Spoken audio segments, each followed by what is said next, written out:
Well, we are so excited to be celebrating Independence Day with our friends from Food City. And we have Executive Chef Tony Mammarella with us today. And Tony, you know, when we talk about grilling out this time of the year around the 4th of July, you want to get a steak on the grill from time to time. You got to get some beef out there. Yeah. You know, burgers are great for the 4th of July, but sometimes you just want a steak. Yeah, Just absolutely. want that certified Angus beef, just that smell as it's going on the Blackstone or the grill. There's just something different about it. And you know, burgers on Blackstones or flat tops are really easy because you kind of just put them on there and they get crusty. Right. Steaks are becoming more popular in that sear and that char, and if you do it right, you can get a really great steak off a flat top. And you're going to show us how to do it just right. We're going to try. You're going to do a blackened steak today. We are. One of my favorite seasonings is a blackened, just a blackened seasoning from any brand. This happened to be the brand we carry at the store. And when you're blackening something, you want to crust that steak pretty well.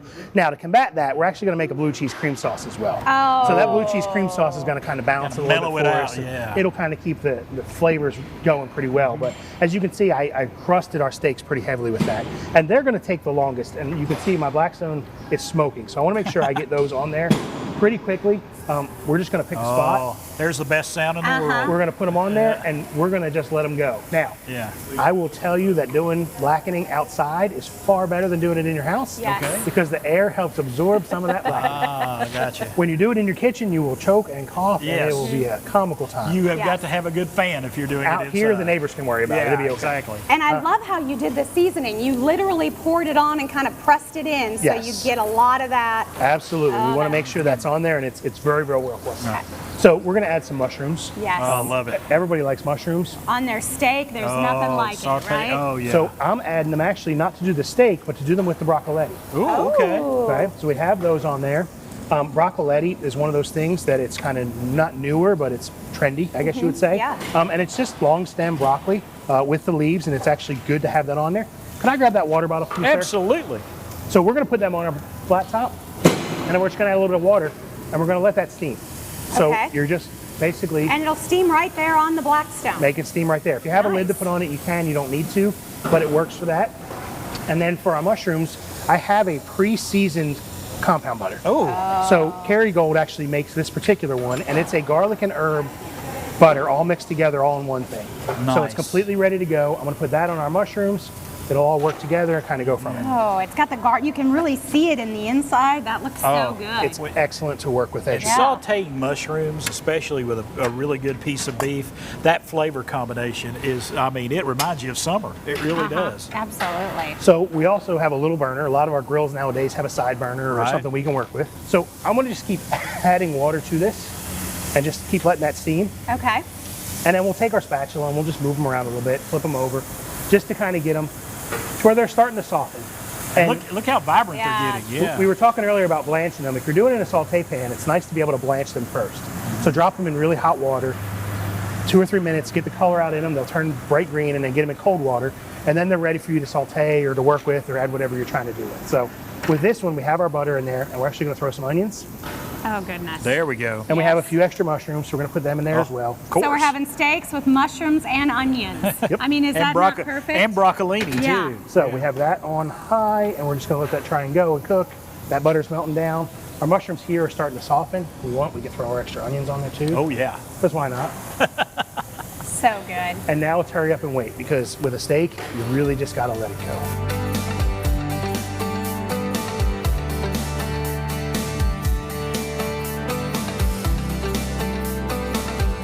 About ready to flip those steaks? We are about ready to flip those steaks. Again, we didn't touch them. We haven't moved them. Nothing to them till we're ready to go. Oh, look at that. And we'll really get that sear and that crust and that blackening on there, and that really helps. I'm shaking my table and throwing my stuff.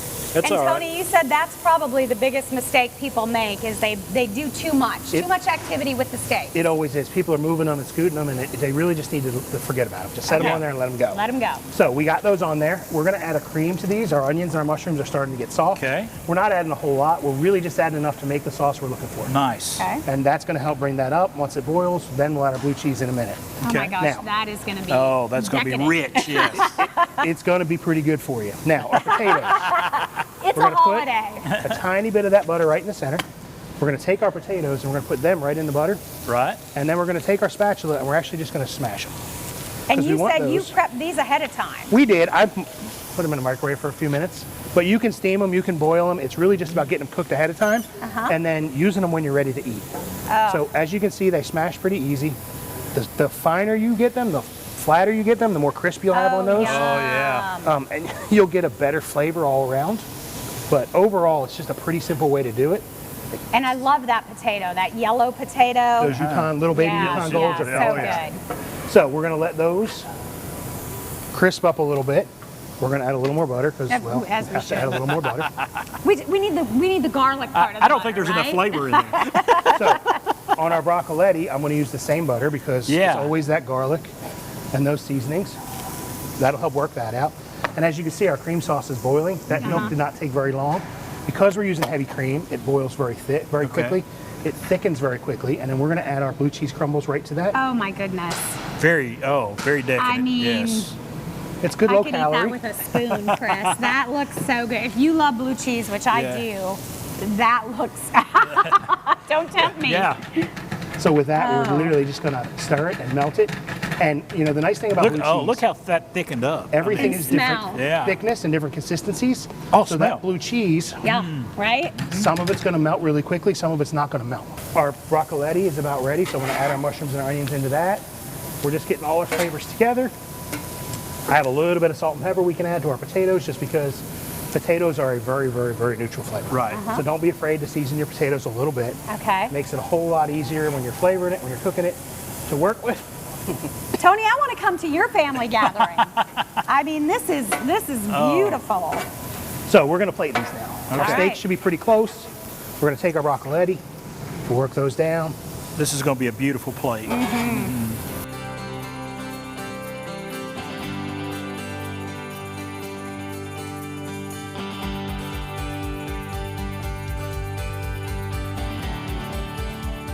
Oh, Tony. So, my goodness. something to do. Yeah. Not real long. It didn't take us a whole lot of time.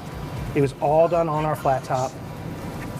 Absolutely amazing. It really This looks incredible. Cannot wait to Try a little bit. slice it and try a little bit. Yes, Tony, you are just so talented at what you do, and being able to come up with these recipes that we can create at home just by following your simple steps. It's really not hard. The best part about cooking is that taking a few things that you enjoy and just trying to mix them together and see what happens.